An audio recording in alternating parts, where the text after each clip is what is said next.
kunizasiana nigwadinyuturia siwarai na salam wazani laifikia sarukiza nite wamburu nipari nana kitabati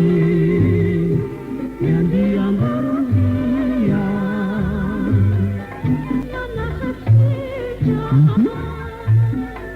bayi sarika anak makin di nani kina kini di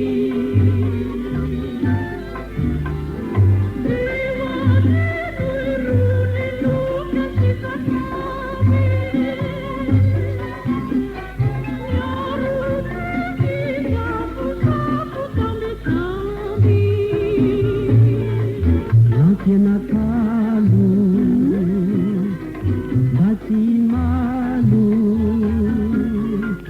siwa takalu, nilendare dan mandalu, uwana, nijaluku, zawiriza, upateru, banania, rupaiza.